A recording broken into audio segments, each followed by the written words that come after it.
резкого объявления войны германские вооруженные силы атаковали границы Советского Союза. Началась Великая Отечественная война советского народа против немецко-фашистских захватчиков. Наше дело правое, враг будет разбит, победа будет за нами.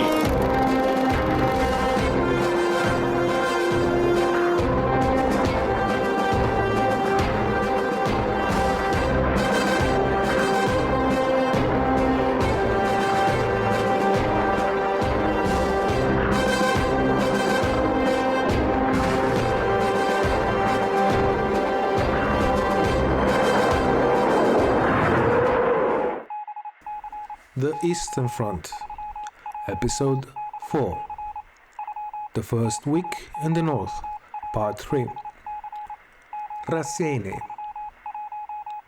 In the last episode of the Northern Front, we saw how the Northern Army Group crushed and dispersed the Soviet defending forces of the 8th and 11th Armies on the border, conquering the strip of land between the Niemen River on the border and the Dubisa River. The commander of the Soviet Northwest Front, General Polkovnik Kuznetsov, realized the seriousness of the threat, and despite not having air support due to the debacle of the Soviet Air Force, the VVS, has ordered his subordinate, General Lieutenant Sobennikov, to counterattack the invading Germans. Despite the difficulties to do so, Sobennikov managed to maneuver his mechanized forces to occupy the area around the town of Raseiniai, retaking the western bank of the Dubisa River, which lay behind them. In the area around Raseiniai, there was a battle of tanks between the 2nd Soviet Tank Division, led by General-Major Yegor Solyankin from the 3rd Mechanized Corps, and the 1st and 6th Panzer Divisions, led by General-Leutnant Friedrich Kirchner and General der Panzergruppe Wilhelm Ritter von Thoma, respectively.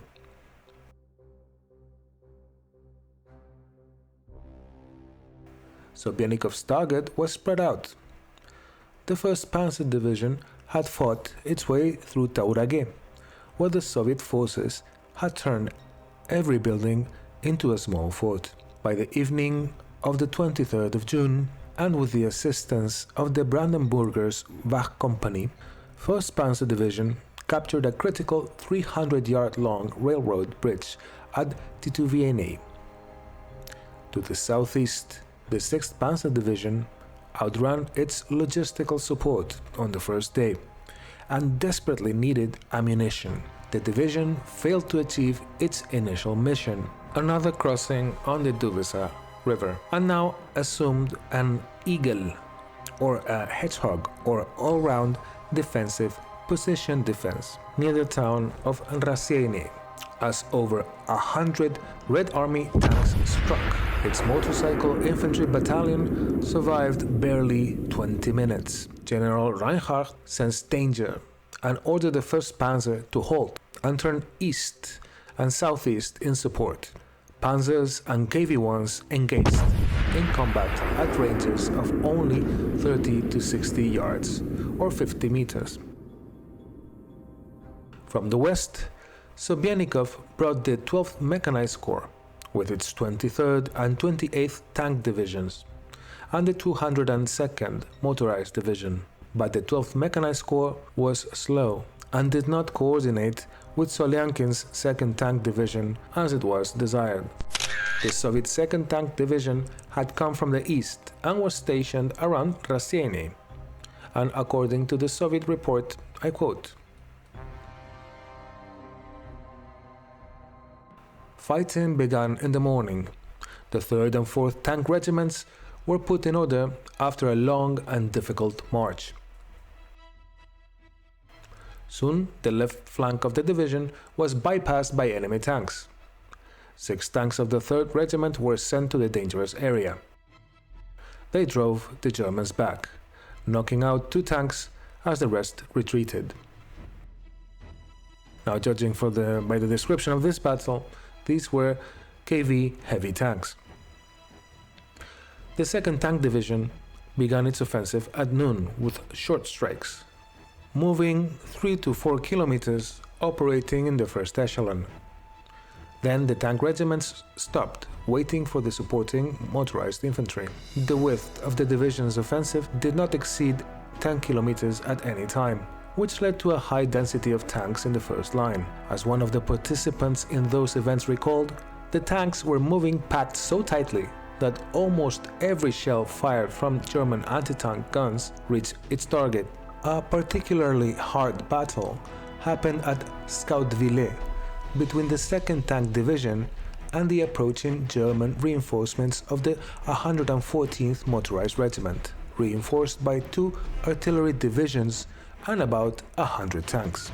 Our progress stalled. Even the KV tanks, which freely passed through the battle formations of the German infantry, crushing the enemy artillery positions with their tracks. Crashing and ramming the Czechoslovak-made Panzer 38T tanks. Even they could not correct the situation at this time. In just one day, the 2nd Tank Division launched up to 6 attacks. According to General Solyankin's report to the 3rd Mechanized Corps headquarters, the 2nd Tank Division defeated the German 100th Motorized Regiment, destroying up to 40 enemy tanks and 40 anti-tank guns. The division's own losses were great as well." Unquote. The Chief of Staff of the German 4th Panzergruppe, Generalleutnant Walter Charles de Beaulieu, described it in this way, quote, "In the area of the 41st Panzer Corps, the 6th Panzer Division had taken the small town of Raseiniai in the afternoon.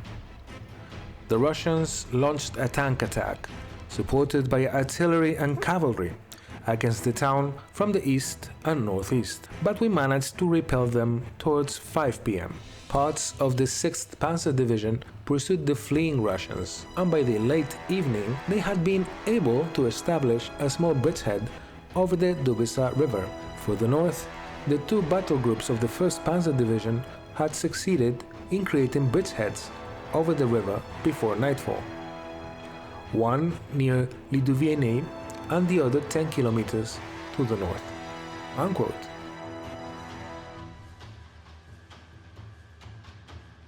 In Raseiniai, German forces encountered a unit equipped with the Soviet KV heavy tanks for the first time. The German tanks and anti-tank weapons were ineffective against the Soviet heavy tanks, some of which were out of ammunition but closed in and destroyed German anti-tank guns by driving over them. Solyankin's tanks literally drove over German guns, anti-tank guns, infantry, and even ram tanks with almost complete impunity. On the other hand, the Germans fired at the tracks of the KV tanks, bombarded them with artillery, anti-aircraft guns, or even sticky bombs. The 290th Infantry Division stood in the village of Ariogala on the road from Raseiniai to Kaunas. To the southeast of the battle was the 56th Motorized Corps under the command of General der Infanterie Erich von Manstein. Things had gone very smoothly for him on the 23rd of June, especially for the 8th Panzer Division, which had taken Josvieni, 10 kilometers west of Kedainiai, at 21:20 hours. The division had only encountered weak enemy resistance thus far, so the further advance towards Daugavpils seemed quite promising. The 28th Corps, led by General der Infanterie Moritz von Victorin, with its 122nd and 123rd Infantry Divisions, was pushing north the defeated Soviet 5th Rifle Division, which was retreating to Kaunas, abandoning all its heavy equipment on the way. The Soviet 84th Motorized Division sent out reconnaissance detachments, and they found out that columns of enemy tanks and vehicles were moving from the direction of Jurburg through Ariogala to Jonava. From this, they came to the conclusion that the division, which had no neighbors, was outflanked on the right. It was actually the 8th Panzer Division advance units moving around Raseiniai. By the evening of the 23rd of June, the division left the line of defense and headed back towards Jonava in columns. On the march, it came under artillery fire and suffered some losses. General Lieutenant Vasily Ivanovich Morozov, the 11th Army commander, ordered the units falling back to the old fortress town of Kaunas on the Niemen River to move on to Jonava, some 48 kilometers or 30 miles to the northeast. These units were remnants of the 5th, 33rd, 188th Divisions, which would later be reinforced at this line with the 23rd Rifle Division and the 84th Motorized Division in the town of Jonava itself.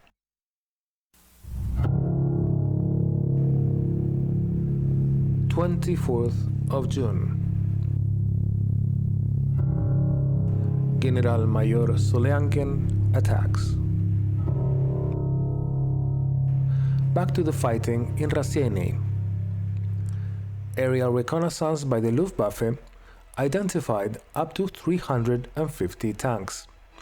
Hepner decided to charge Reinhardt with destroying the Soviet tanks and von Manstein to advance as fast as he could to capture the bridges over the river Divina in Daugavpils, 125 kilometers away of the position occupied by the 8th Panzer Division.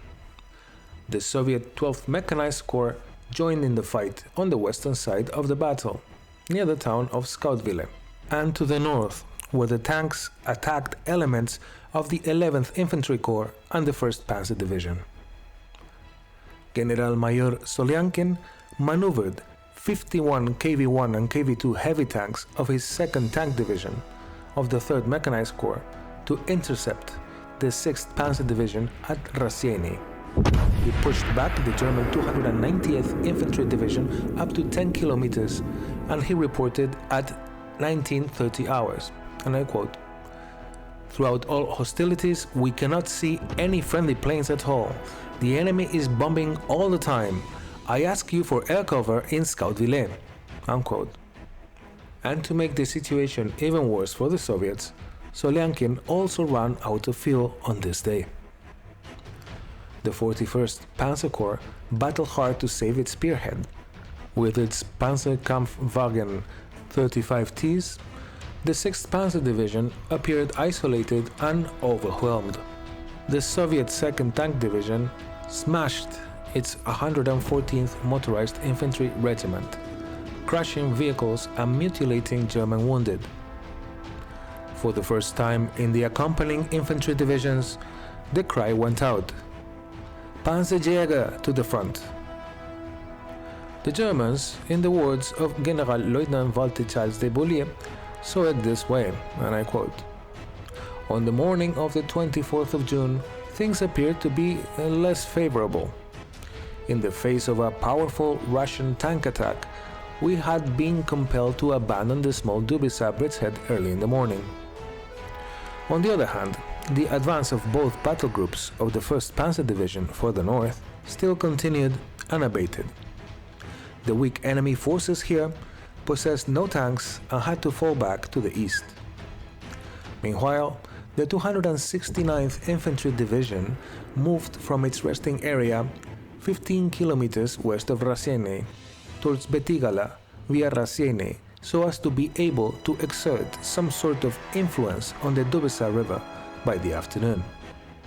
In the view of the 41st Panzer Corps and of the Panzer Group, the 290th Infantry Division of the 56th Panzer Corps, already near and to the northwest of Ariogala, offered sufficient protection in the southern sector of the combat zone. The 41st Panzer Corps thus saw no cause to change its plans for the approaching 36th Motorized Infantry Division, which was earmarked for the expansion of the front on the left flank. Throughout the morning, it had become clear to the Corps headquarters that the enemy was not satisfied with regaining the east bank of the Dovisa alone. His objective seemed to be the town of Raseiniai, for his tanks were pressing towards the city from the northeast and the east. In response, the 6th Panzer Division had to go over to the defensive." Unquote. This halted the 6th Panzer Division for 2 days, even though the Soviet tanks had run out of gas and became immobile pillboxes on the river's western bank. Only after the Germans finally destroyed the iron monsters with 88mm guns and satchel charges did they learn that many of these tanks could not fire because they had not been bore-sighted, so they couldn't fire. The orders simply required them to ram the German tanks. At this point, the German High Command's general picture of the front showed the Soviets making a stand everywhere in the border. The Soviet 10th and 11th Rifle Corps are being pushed back with heavy losses across the entire front. On the Soviet left or to the east, the 84th Motorized Division attacked Jonava, but some soldiers refused to do so and even turned back. The regiment commander, Ivanovsky, had to personally stop the soldiers from withdrawing, and he raised the troops again to the attack. Nevertheless, the attack was called off, since the division was in danger of encirclement. Upon withdrawing, many vehicles were abandoned due to lack of fuel. The cities of Vilnius and Kaunas were conquered. The Germans were amused at the historical coincidence that Napoleon also took Vilnius on the 24th of June. The 56th Motorized Corps, led by von Manstein, had hit a weak spot in the Soviet defenses, and by the end of this day, it was already 170 kilometers or 106 miles inside Lithuania on the road to Daugavpils, on its way to capture the vital river crossings. Von Manstein was exploiting the clear breach in the Soviet retreat. He kept advancing fast, ignoring the fact that he had no infantry support and that his flanks were not protected at all. But his objective was clear: to capture the crossings of the Dvina River intact. Resistance was disorganized and relatively ineffective in consequence of the tactical surprise achieved. The ground already conquered by the panzers leaves behind substantial active Soviet forces broken up in smaller groups. The German supply situation is developing as planned, and the advanced supply points are moving forward. Fuel and oil consumption is very high, but ammunition expenditure is low so far. Losses in wounded and killed soldiers are moderate, but there are remarkably high officer losses. The Führer informs the German High Command that there is nothing definite yet on the activation and arrival of the volunteers from Spain, but that it will be best to equip them with German arms. As a matter of fact, Spain was in no position to equip even this so-called Blue Division of volunteers who would later fight as a regular Wehrmacht division. The Blue or 250th Infantry Division in the Volkhov front in Leningrad. The volunteers were either experienced or enthusiastic or both. But Spain was a destroyed and poor country after the Civil War.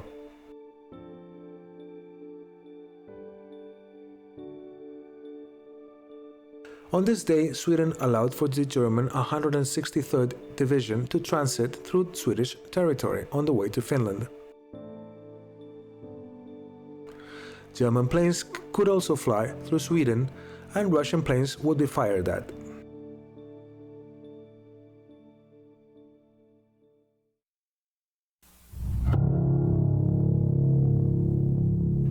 25th of June. The lone KV-2 tank makes a stand.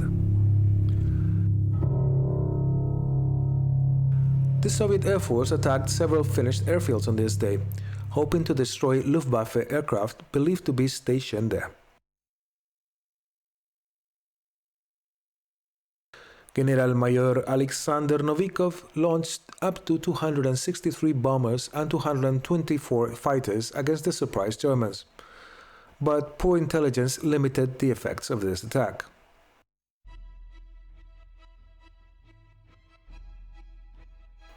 Back to the Battle of Raseiniai, the Soviet 23rd, but mostly the 28th Tank Division of the 12th Mechanized Corps attacked, suffering tremendous losses, mainly to German anti-tank screens, artillery and air attack, since no German tank guns had the power to destroy the heavy KV-1 and KV-2 tanks. The 28th Tank Division lost up to 84 tanks and was reduced to only 40 tanks by the end of the day. The 202nd Motorized Division had to cover the infantry and tank withdrawal from the Scout-Ville battle area.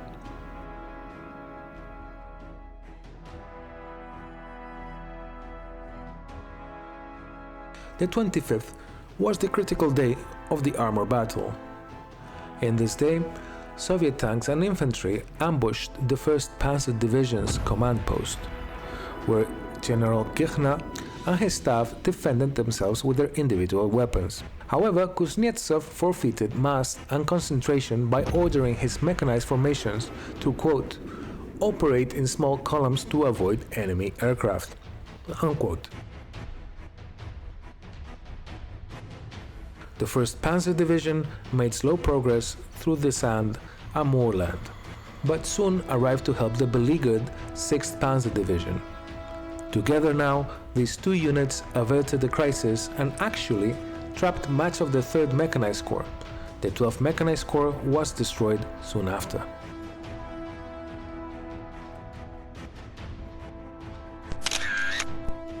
The 12th Mechanized Corps had mustered 690 tanks on June the 22nd.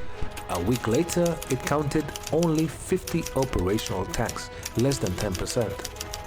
Tanks that ran out of fuel became pillboxes, which German sappers had to take out in difficult and time-consuming individual actions.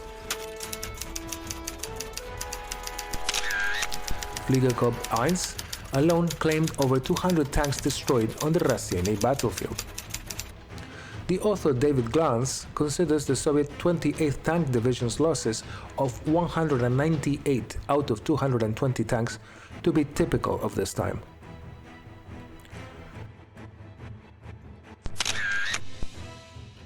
Two days ago, when the Battle of Raseiniai started, a single KV-1 or KV-2 tank, depending on the account that we pay attention to, advanced far behind the German lines after attacking a column of German trucks. It blocked all supplies for up to 2 days, destroying all tanks, anti-tank guns and artillery sent against it until eventually the tank was knocked out by grenades thrown by German soldiers into the hatches. From then on, that would be the German protocol for infantry when engaging Soviet heavy tanks without the support of the 88mm gun. They would close in on the tanks, blast off their caterpillar tracks, and do away with the crew. It took a very brave soldier to do this.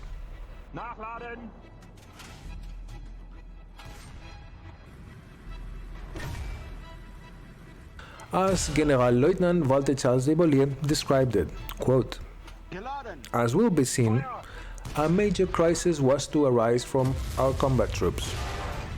The heaviest enemy tanks, Stalin I and Stalin II tanks, as they were known to the Germans back then, were to appear on the scene, and our anti-tank weapons would be ineffective against them. One of these monstrosities plowed through our lines east of Raseiniai towards a heavy field howitzer of 15 centimeters. The brave gun crew engaged in close combat with the enemy tank, opening fire whilst engaged. At 300 meters, the howitzer scored a direct hit. It was clearly observed, and there was no doubt about it. The tank shook somewhat, but that was it. The projectile had been deflected. Then the tank continued its charge towards the howitzer and crushed it with its left caterpillar track. It would be understandable if experiences such as this one during the Battle of Raseiniai had taken our troops completely by surprise and dashed their hopes. Yet our men were not discouraged. They would close in on the monstrosities, blast off their caterpillar tracks, and do away with the crew. This had been the first appearance of these heavily armored Russian combat vehicles.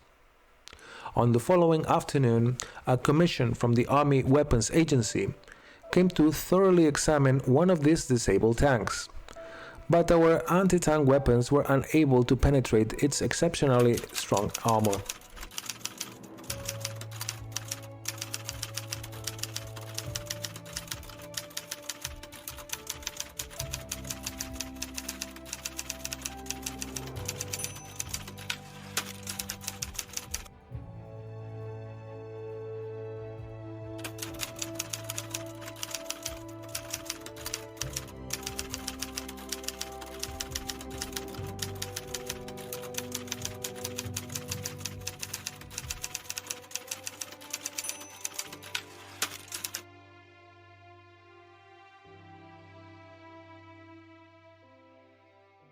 The fighting between Raseiniai and the Dubisa River raged to and fro. We repelled a Russian tank attack immediately to the east of the city at 1500 hours. But then, an attack of our own, confronted with more enemy tanks, came to a halt west of the Dubisa River at 1530 hours. Aerial reconnaissance at 1600 hours revealed even more tanks east of Raseiniai. Even so, the 6th Panzer Division gradually mastered the situation, driving the enemy from the west bank in the evening and even sending some units over the river towards the northeast. The Russian tank formation was on the back foot. In the meantime, the 1st Panzer Division had made good progress. By 1500 hours, one of its battle groups had reached Basiogala, almost 15 kilometers to the south and southwest of Sheduba. The other, with a southward facing front, stood near the village of Okotas. The 269th Infantry Division reached the Dubisa River in the evening, and by 21:30 hours it had established a bridgehead on the east bank of the river northwest of Betigala.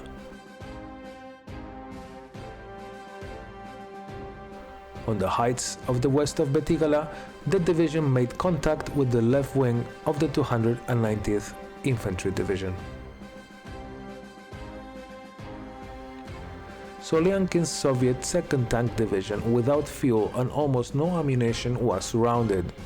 The escape was hindered by the terrain, which was mostly marsh, and off-road movement was very limited. Soviet efforts to break out had become completely disorganized. To the east, the German 30th Infantry Division defeated the attacks of the Soviet 84th Motorized Division, which by this time was very much depleted. Right next to them, the Soviet 5th Rifle Division attacked the city of Kaunas, but was repulsed with very heavy losses. The German 8th Panzer Division captured the village of Utena and was now only 70 kilometers or 43 miles from Daugavpils, with almost no friendly infantry cover to its back or sides. Further east, the Soviet 5th Tank Division's pitiful remnants of 3 tanks, 12 armored vehicles and 40 vehicles were located 5 kilometers southeast of Maladiechna, already in Byelorussia on the way to Minsk, driven out of Lithuania altogether. Marshal Semyon Timoshenko ordered Colonel Polkovnik Kuznetsov to organize a defense on the river Divina.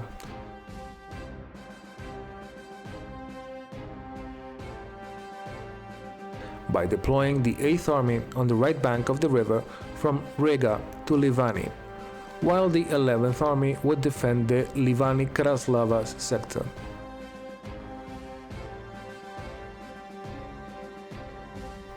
Kuznetsov also decided to use General-Major Berzarin's 27th Army.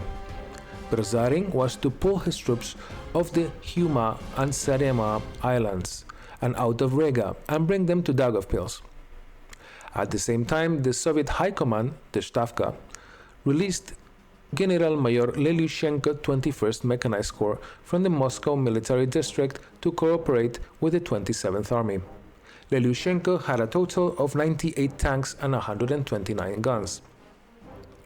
By the evening of the 25th of June, the Soviet 8th Army fell back towards Riga and the 11th Army towards Vilnius. With this retreat, a breach was created in the Soviet front from the town of Ukmergė to Daugavpils. The 25th of June ended with an infamous and wretched event, as Lithuanian militiamen in Kaunas killed 1,500 Jews at night in a very savage way, encouraged by German security officers.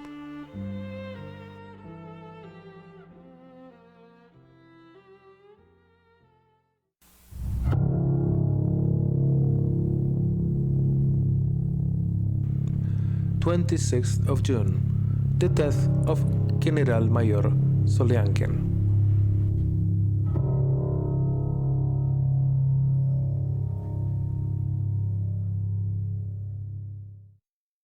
The 12th Mechanized Corps and the Soviet 8th Army are a shambles and retreated towards Riga. The 23rd Tank Division established defensive positions in the northern outskirts of Šiauliai.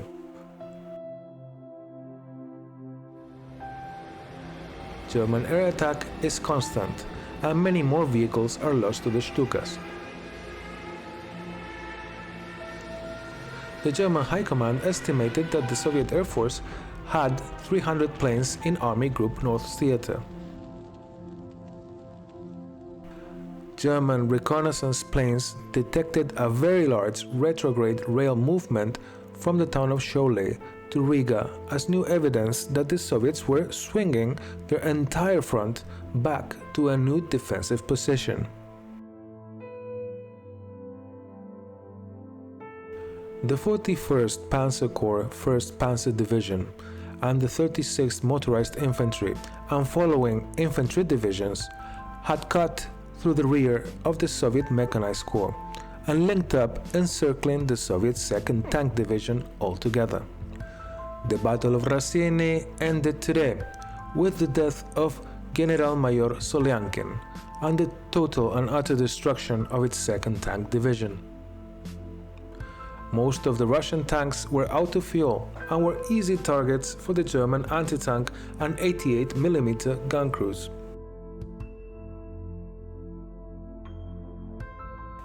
About 100 tanks were captured by the Germans. Not a single vehicle from the Soviet 2nd Tank Division escaped.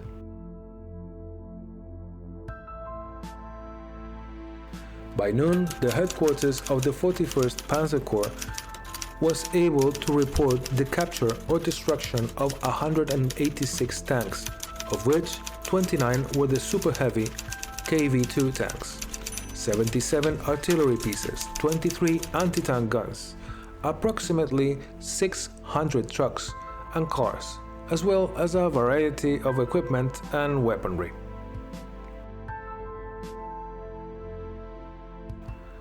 The Soviet 11th Army with the 5th, 33rd, 188th, 128th Rifle Divisions is no longer a fighting, coherent force. According to Soviet ciphers intercepted by the Wehrmacht, the army had lost up to 75% of all equipment and 60% of all personnel. There was a general withdrawal in the northeast direction, broadly towards the town of Polotsk. And so ends today's episode. I'll see you in the next episode, the Brandenburg Commandos. Thank you for watching.